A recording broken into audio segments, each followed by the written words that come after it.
Good evening, I'm Sean Duffy. And I'm Kelly O'Grady, in for Dagan McDowell. Welcome to The Bottom Line. And welcome you, Kelly, to The Bottom Line. It's great to have you. Good to be here, Sean. It's good to have you here. All right, let's get to it.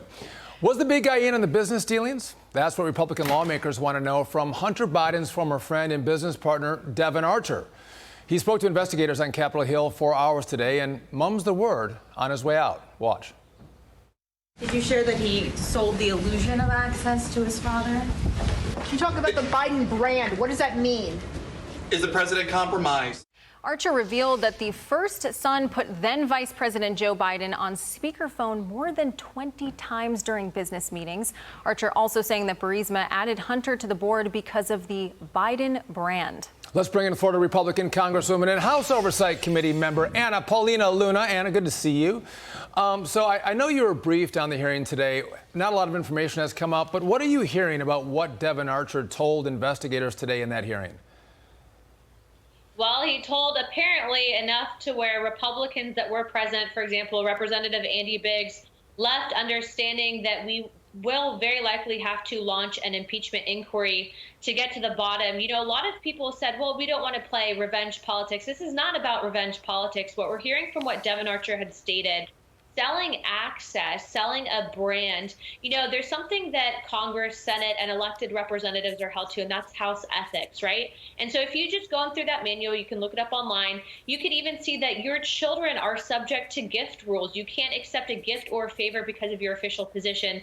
And in this instance, we're not just seeing one favor, we're seeing many favors. We're seeing Hunter Biden directly calling his father to, again, like you stated, sell that brand. And when you have millions of dollars that are being laundered in 20 different shell companies to different family members of the Bidens, you know that this is public corruption 101.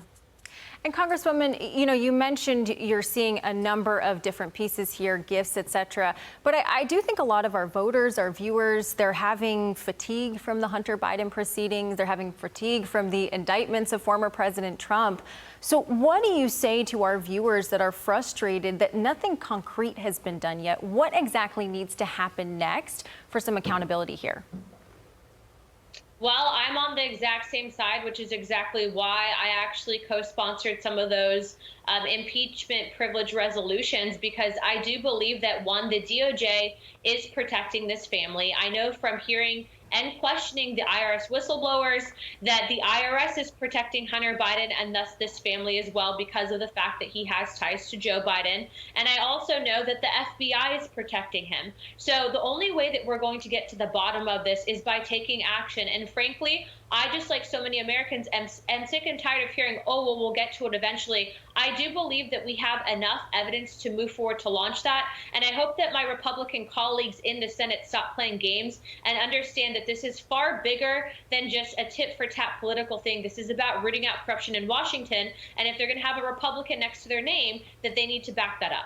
So here's what I don't understand. Joe Biden tells the American people, I had nothing to do with Hunter Biden's business dealings, but today we hear, actually, no, that's not true. Over 20 times, Joe Biden, while the vice president, was on the phone with Hunter Biden's business associates or potential clients. We also know from the oversight investigation that Hunter Biden and his business partners set up shell companies in an effort to launder money. I think the next thing we need here is a forensic audit. We need to see where that money went. Did it go to Joe Biden through grandkids or great-grandkids or, you know, his other children?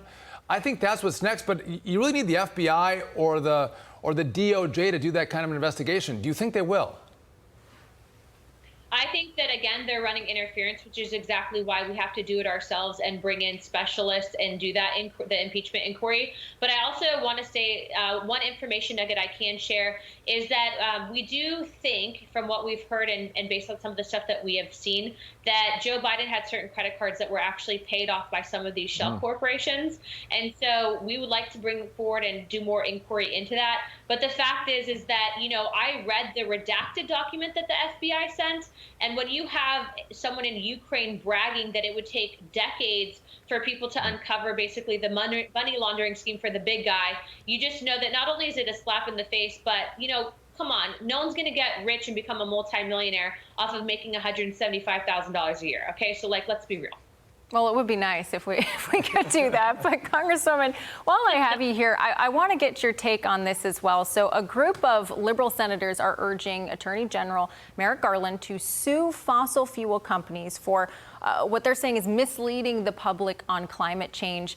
I'm struck by the fact that we're hearing all of this research now coming out about solar panels and that they're not as green, right, as originally thought. So what are your thoughts on this push to sue the fossil fuel companies?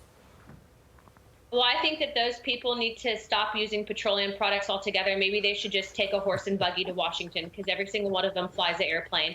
But in all seriousness, you know, when you're looking at who benefits from this new Green Deal, green policy, it's actually those big donors that get a lot of these contracts that turn around and give to the DCCC. And when Americans are saying, "Oh yeah, how am I going to afford a $60,000, $70,000 brand new electric vehicle?" and you have all these legislators in Washington getting rich on it, I mean, that's exactly the problem. So I think that they can take a hike.